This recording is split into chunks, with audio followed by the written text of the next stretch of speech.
Hi everybody, I'm Jeff, the SP Spaz, back with another super exciting video, and this one is the most special yet because I actually have my brother with me, Slim. You refer to as your little brother in all of your Yes, videos. yes, because I'm fatter than he is. I was going to make that joke, but Got it before you could. And Slim here is an ISTP in Myers-Briggs terms, which means that he shares all the traits of James Bond. Um, he's a loner who collects weapons and works on cars. Now, what is it that you really do? I'm going to say, at this point, they don't realize what's a joke and what's not. Yeah, I think most people do. But anyway, I guess tell us a little about yourself. Loner, yes. Interest in weapons or cars, no. Your interests are more about video games, usually. Well, right? I mean, that's when I not as much directly now. I mean, not like that's not my only. When I was a kid, sure, absolutely, up into including 20s. Right. That's another thing. That you say little brother. They don't realize how much younger or not younger than I am, but not that much younger.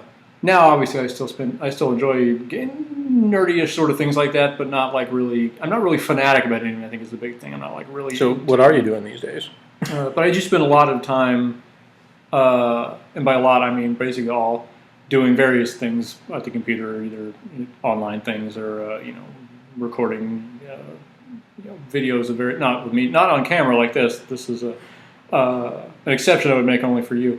And I'm honored by that. Right.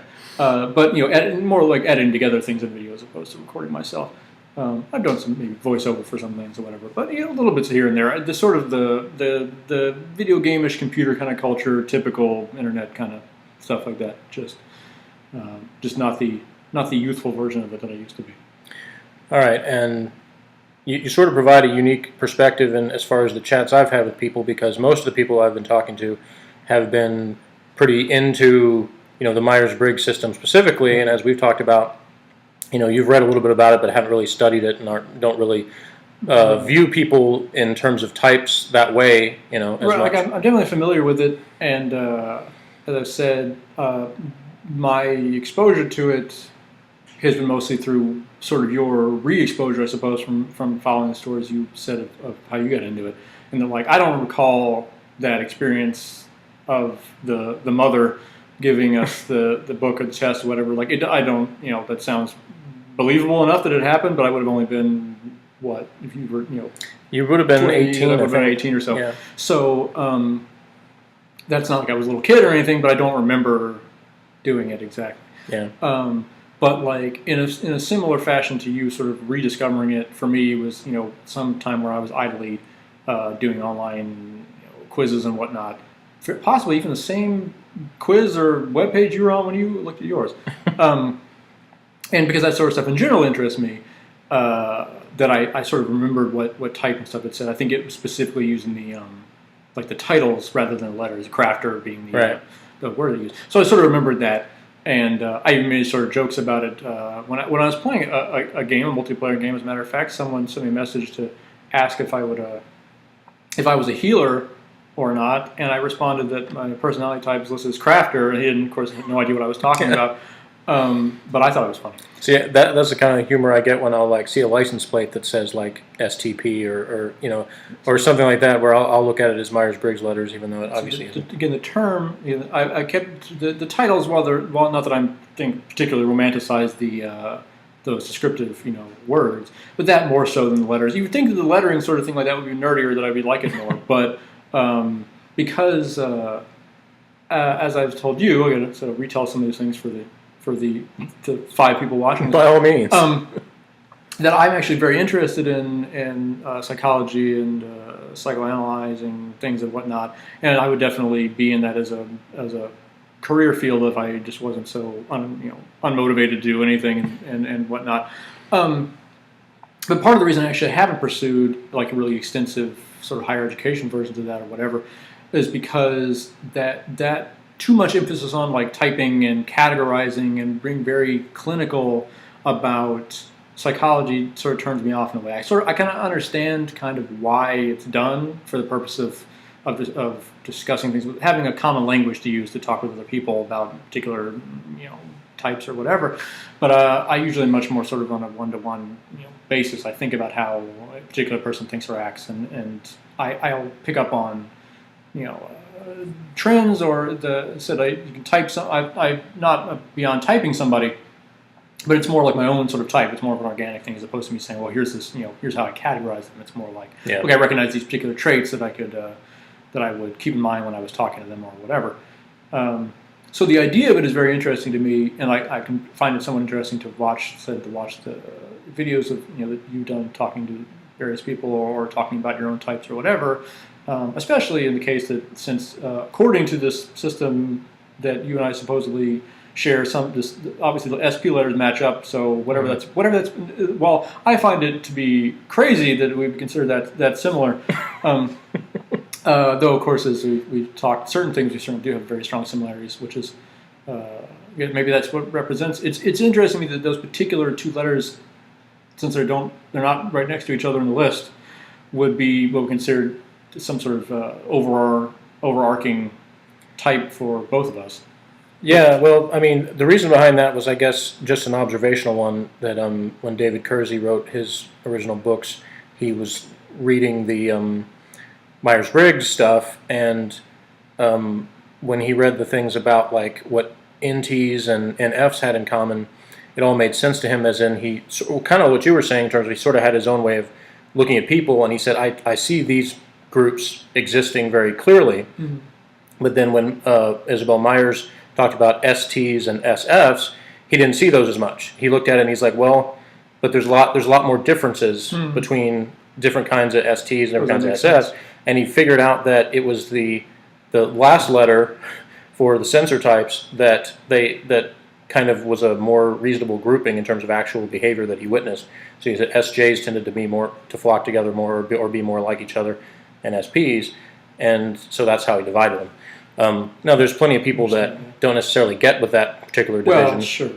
But because there's always going to be opinions about that sort of thing, and the people that are like the hardcore Carl Jung function people tend to either distance themselves from those or be outright hostile towards them sometimes. Like with like a pike. Yes, they set the pike for double damage. But in what you have read about the ISTP description or type, was there any particular thing you remember that kind of stood out as being like you really related to in the description? Yeah, the number one, this will not surprise you at all, and it's very very easy to peg, is that the emphasis on logic being a strong concept about everything, pretty much, like that sort of being a pretty much my driving force, and just about, well, that's a little bit weird way to phrase it, but basically my sort of the biggest thing that I consider about almost anything is logic of it. And I don't mean that like I'm constantly super serious about things. In fact, I'm actually usually, this is where you and I are very similar, very silly and kind of not particularly serious about a lot of stuff that we do. Just the difference being that there's no real emotional, side to that for me, where there'd be for you, where like, oh, there's certain things I would feel more serious about, feel more what's the word I'm looking for? Sort of, engrossed in or because of emotional attachment. Obviously, that was one of the things that was amusing to me about watching some of your videos, as far as how it differed from me. Was you saying about how like not understanding people not having like an emotional attachment to things, whatever. And of course, obviously, I'm the exact. That's where you and I are obviously complete polar opposites. So I'm exactly in that perfect category of that other extreme to which you're referring. And interestingly, the other ISTP that I've chatted with, that I did a Google chat with, is the same way. Like when he takes type test, he scores 100% T also. Right, yeah, I would assume it's probably the same, or if not very close for myself. So obviously those are the other aspect, the whole introverted aspect. Well, I still know, I've researched that a little bit. In fact, after watching your videos, talking about sort of the sort of classic, like original meaning that, was it Jung who originally came with me for that, who interpreted that, plus sort of the more modern social aspect of it. Right. Conveniently, in my case, I think pretty much both of them apply. Yeah. As far as the social aspect of it, that I pretty much like mostly keeping to myself. I have a small number of close friends as opposed to a large, group of sort of casual acquaintances. Um, and I prefer spending most of my time to myself. Even with friends, I get quickly sort of mentally tired out if I have to spend too much time sort of accommodating them mentally. I have to think about thinking about talking with them, whether they're having a good time or whatever. And the other side of it, so the more classic sense, I think my sort of observation outlook on things is very much sort of internal, as far as I think about how things are affecting my own, how they affect me, how I think about them, as opposed to like the outward world. I would say, though, I still have sort of a kind of a weird kind of empathy of sorts with other people, and that, like, I think I'm pretty, it comes naturally to kind of to consider how someone else is feeling or thinking in a situation, as opposed to just thinking about my own wants. I think almost, maybe sometimes almost to an extreme, about what someone else's, how comfortable they are, what they want, and how I can accommodate that either on a friendly way or in a more conniving way of trying to get them to do something that I want, or whatever, more manipulative, to think about what would make them feel better. And that actually, from the Jungian standpoint, with the function things, makes sense, because technically, according to that theory, your lead function or lead process would be what's called introverted thinking, but your like inferior or sort of the flip side of that is what's called extroverted feeling, which is sort of exactly what you were just describing in terms of considering the emotions of other people or things like that. So it's like something that probably when you were younger didn't come very naturally to you at all, but as you got older, you sort of developed, I guess, sort of a rudimentary ability in that area. I think I would agree with that. It's like I just have it recorded. Obviously, I would say in general, probably most children tend to be more self-centered, sort of selfish about things when they're younger. But it's particularly sort of interesting that you described it like that, because I don't really, for myself, as I said, I really have very little feeling of emotion towards almost anything, possibly beyond what's considered normal. As I said, I've casually self-diagnosed as potentially schizophrenic. Now, obviously, anyone who's interested in psychology will immediately blow off anyone saying they diagnose themselves, which is why I make it very clear that it's not any sort of official anything. Though for anyone who might find that interesting at all, specifically the disorganized subtype, which doesn't get brought up very much, not paranoid. So. Yeah, it's funny you mentioned that, because I actually said to somebody else that when you actually gave me a link sort of describing the the traits or whatever that were associated with that, and the thing that I thought was amusing when I read that is because it read almost like word for word the same as a description I had read of the unhealthy ISTP. So it was like a specific match to what negative traits your Myers-Briggs type had. So I found that really interesting. It wouldn't surprise me. It's one of those things where they often say, like, people that the whole thing about genius and madness are the two sides of the same coin, that kind of stuff. But like the idea of being and people who are exceptionally anything that's sort of a mental thing have to have something that's abnormal about the way their brain works, or they would just blend in with the way everybody else does. And so, in my case, again, I haven't had officially, professionally diagnosed. I don't take it too super seriously. I don't gear my life around the idea that I have some particular disorder or whatever. But it's something that I consider because of how much all the symptoms. I've researched it, fairly in depth. I didn't just read a quick description on some page of Wikipedia or something to decide that described me. But you certainly would fit well with the idea of not really having much of an emotional feeling towards almost anything, among many other things. So some of the symptoms being relatively obvious as far as based on how I speak. I try to keep it slightly under control when I'm recording something like this. But so what I said, what are the other categories? You sort of covered the I and what would have been the T there for those letters. Yeah, I guess. Well, you brought up the fact that we share the SP temperament overall, and that somebody, on some casual observation, might say, well, we're sort of opposites in some way. We're sort of like mirror images within the temperament, and that within the SP, we're like the two sides of the coin of it. Right. But the things we have in common are the whole overarching motivation of sensation-seeking personality, driven, kind of living in the moment, as they say. And that doesn't necessarily mean that you don't know what you're going to do 5 minutes from now, but it means that That's somewhat accurate all the time. yeah, for me it kind of is too. But Not just to make a lot of like long-term planning in general. right. It's not part of what we do. And as I said in the video I did about the SP Myth and Truth, the number one thing is I use the word freedom, and Kersey used the word of the next moment or the next action being a free variable is like the number one thing. We don't want to be told by anybody else what we should be doing at any time. Everything is like, what at this point, at this moment feels like should be the thing that we're doing, and we don't look to authority figures or to, to any form of intuition and it's not about like, finding our own identity in something or our place in some kind of larger picture. It's just sort of like, tactically moving in the moment that we're given. I like that word tactically, especially. Yeah.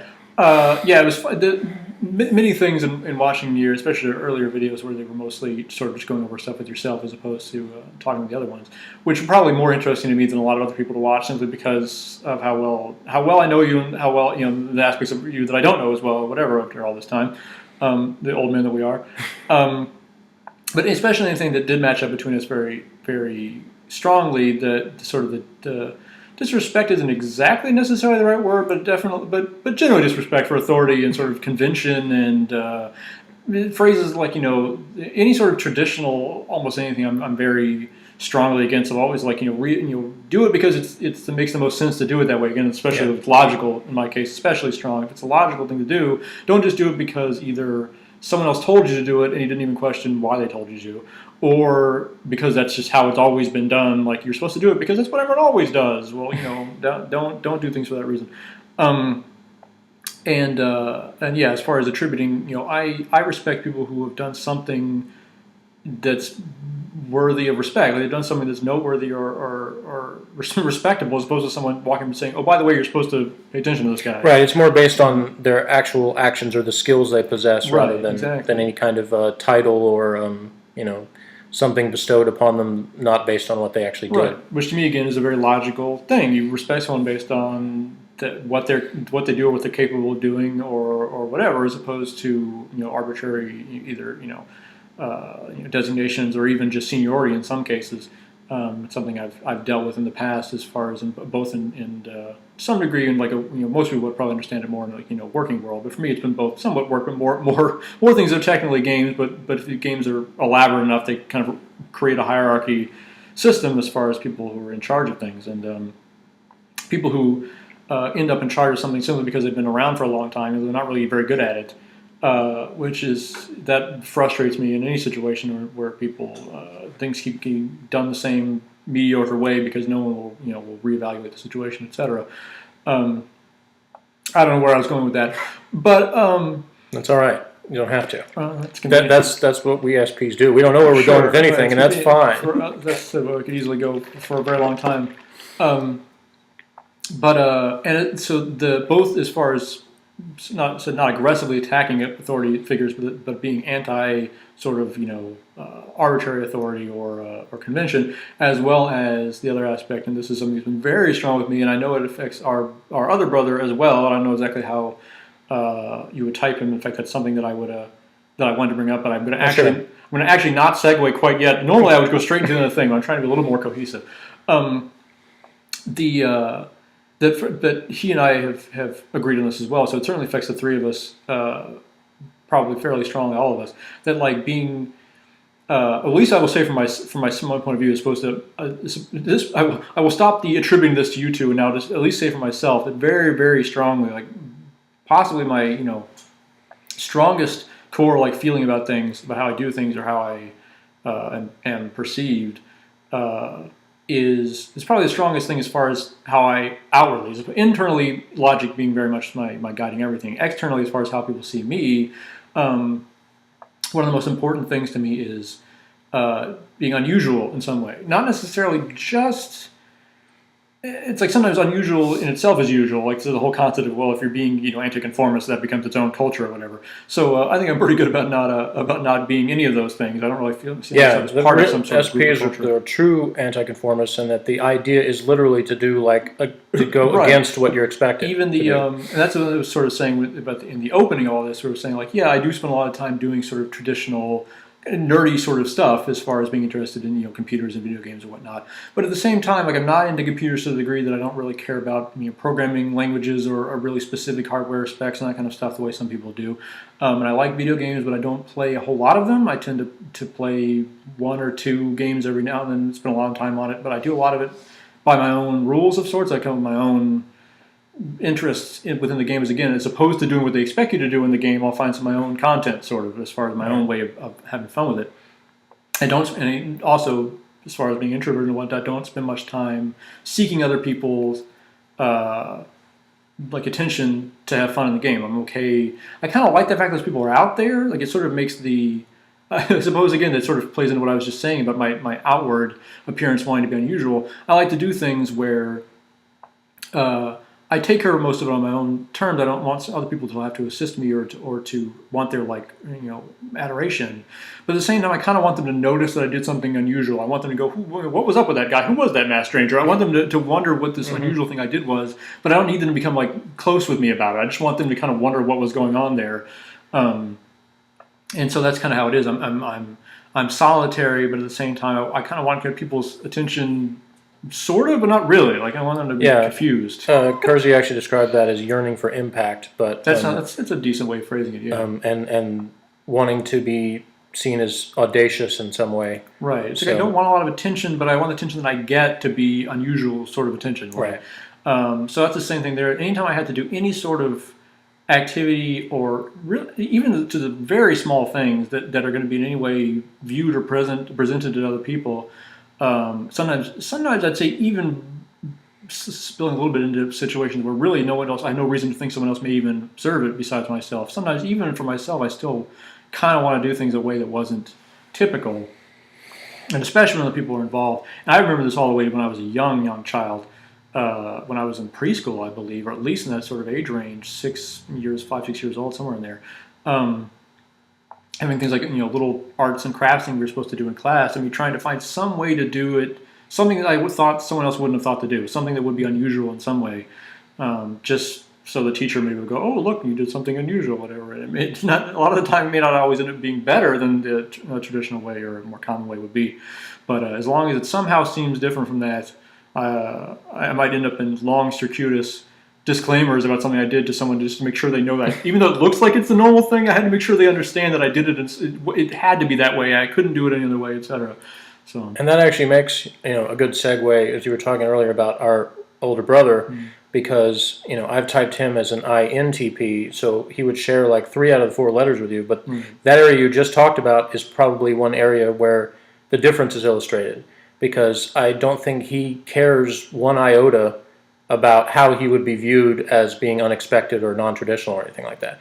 He may be that, but it's sort of a coincidence just based on his interests or his actions don't fit into those things. But it never interested him to try to be that to people. It's I would say that you mentioned that I think probably the difference.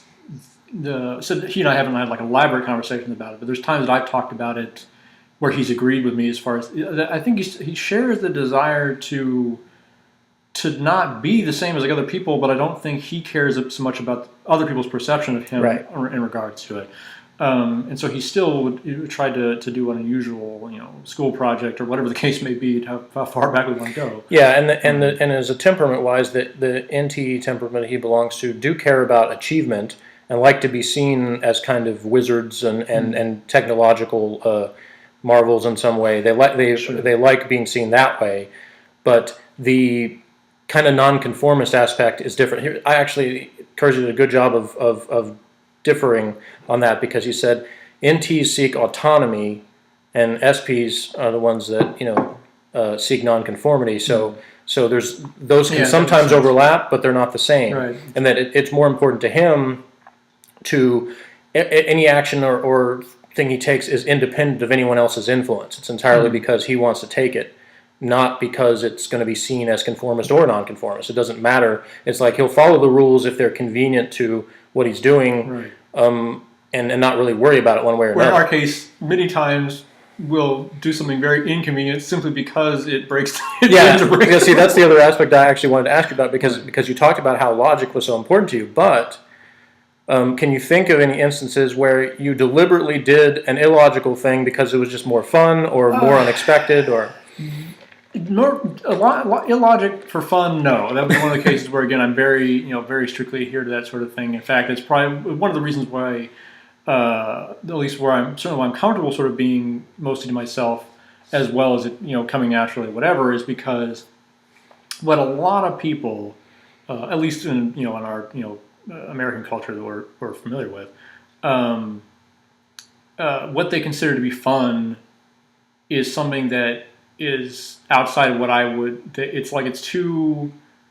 It's not like mentally structured enough for me or logical enough for me. The concept of the whole idea of like letting loose, have fun by let loose and be whatever, is very against my personage. So any sort of like wild anything, just about any sort of thing that involves like partying for the sake of it, like dancing around, that sort of stuff is all very I don't like any of that sort of stuff. Which actually reminds me of one thing I wanted to mention about since one that you talked about in the your videos about one of the things associated with the SP type, as far as the whole like thrill seeking sort of whatever, that a lot of people associate with like junkie sort of addicted to whatever, blah blah blah. But it's like, well, I never really thought of exactly why the case might be. The three of us brothers are all very stay completely away from any sort of like substances of any kind, no alcohol, no drugs, nothing like that. And in fact, I know that. Again, I've always got the impression from things you'd said that you were maybe not quite as fanatical as I was, but at least in a similar vein to be pretty strongly anti-alcohol.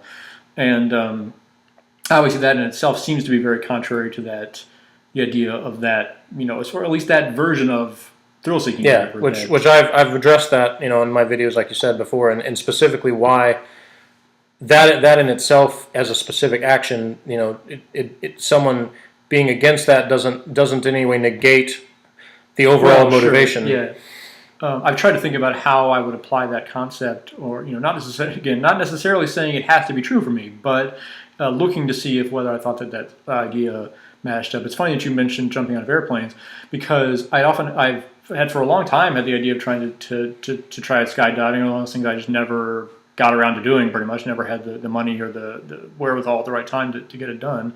And I still could see myself giving it a try if I had the right opportunity. I think, again, part of the reason I wouldn't want to, and this ties in well with all of what we're saying, is that at least these days, or for quite some time, I say these days, it's probably the last like 20 years, sort of the expected way that at least the first one or more times that you do skydiving, that you're strapped to some dude who's the instructor or whatever, and the tandem jump or whatever. And the idea of, first of all, just being strapped to some random person is already sort of awkward in itself. Anyway, of either gender, really. Like, obviously, I could make a crack and say, well, if it was a girl, it'd be easier to take. But even though it's still a little weird. I'll expect your list of people you'd accept to be strapped to. Right, yeah. Like, the idea, and especially because, again, for either case, it's like you're due to the nature of it, you had to kind of be in the subservient sort of position. They had to be above you with the parachute, so you had to kind of just be, they're behind you. So it's not only that sort of general feeling of awkwardness, but again, I wouldn't want to have to do it the way that everyone is expected to do it. Like I can't, even though it's my first time ever doing it, I have no idea how to do it, and especially when it involves something physical involved, like the skydiving aspect. I can't just learn it all from researching it. There's still a physical aspect you learn from doing it. And so that's the case again. Logically, I should say, well, obviously I should do this, whatever is the safest and most normal way to have this done, to learn how to do it. But at the same time, I would say, well, if I have to do it the same way everyone always starts out, then I don't want to do it, which is part of the reason I probably never have. And that sort of gets back to like everything being relative, or what your perspective is, that you could see yourself as being logical and not, wild or reckless in any way, but you could still be observed by other people, non-SP types, as being more that way than them. Even if you didn't see yourself that way, that's part of the perspective, is that there's things that we do on a daily basis that are just natural behavior that we don't necessarily think about, that would still be viewed as someone else as being like, to them, very unstructured or random. Oh or just yeah, kind of- absolutely.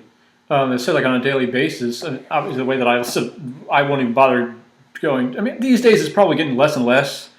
I think everybody as they get older gets more set in their ways in some Right. ways. But For better or for worse, modern culture is becoming. What I do is considering less and less unusual as far as spending a lot of time at the computer and Right. reading web pages or talking to people or playing games or whatever. It's becoming kind of more accepted, at least in this country, than it was when I was doing it as a youth.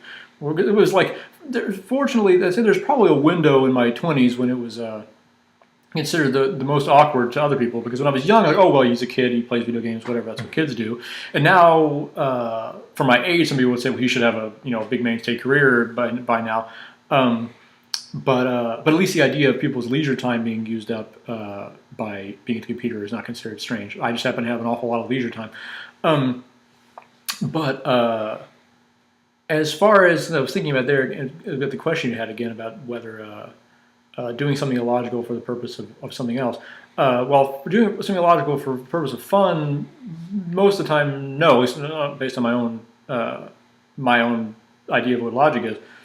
But as far as there have been plenty of times, probably way too often, where ultimately I did something that was at least not the most easy way to do something or the most direct way to do it, simply for the purpose of doing it in an unusual fashion, and probably the most childish of sorts, or most like you could say emotional, though again I don't personally see it that way, but the most sort of base level, I would say, example of that is as far as someone saying, like, just telling you, here, do this particular thing, and me saying, well, I don't even know what you're talking about, but I'm not going to do it just because I'm not going to do it now because you told me to.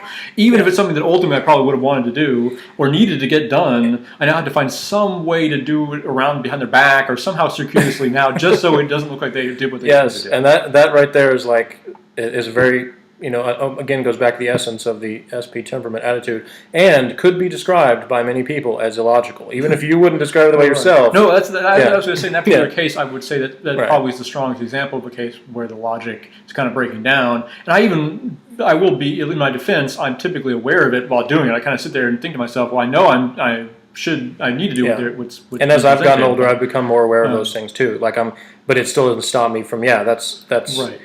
going to be my instinct is. And I told the story on a couple of different videos of the time at our grandmother's house when she brought me a bowl of ice cream and I refused to say thank you for it, and thus didn't get the ice cream, which would have been very tasty and enjoyable, but I couldn't bring myself to give her what she wanted. Though in certain cases that you're dealing with someone that psychologically might describe them as a lunatic, some of those rules kind of go out the window. But I would say that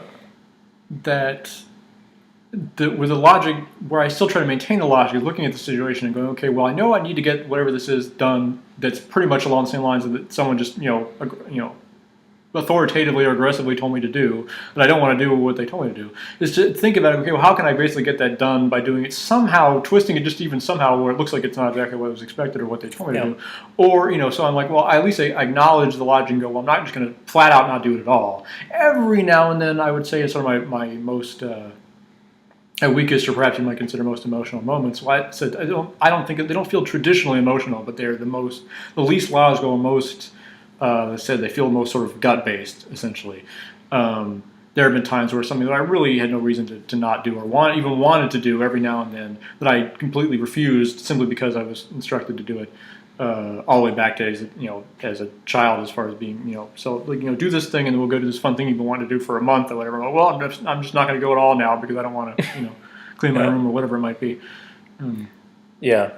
Okay. Well, the potential exists that we may meet again and talk about more things, but I figure that's probably a good place to stop for this first one since I actually have a time commitment I have to get to.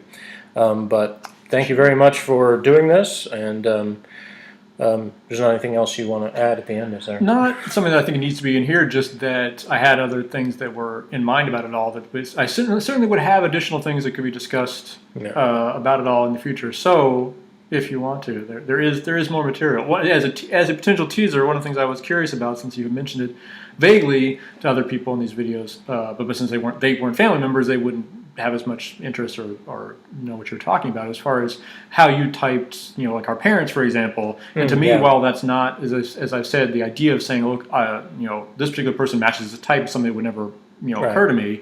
It'd be interesting to see sort of how and why you would make those distinctions and how it applies to them. Yeah. Because while I know plenty of things about how they act and they think, I certainly have never, examined it in that particular way. Right. So it would be an interesting topic for me personally that might interest other people. We can definitely do that. I mean, from our mother's point of view, she actually took the Myers-Briggs test a long time Sure. ago, and then when she took the Kersey book test and got the same result, and so she's always pretty consistently Sure. been that. So in our father's case, obviously, I don't know of any time where he did that. It would kind of surprise me if he did, but I don't know for sure. But anyway, yeah, just a whole lot of things in him that as I studied it and as I thought about his behavior over and over again, matched the INTJ type anyway. But like you said, we'll save that for another video, and thanks for watching, and we'll see you next time for more excitement.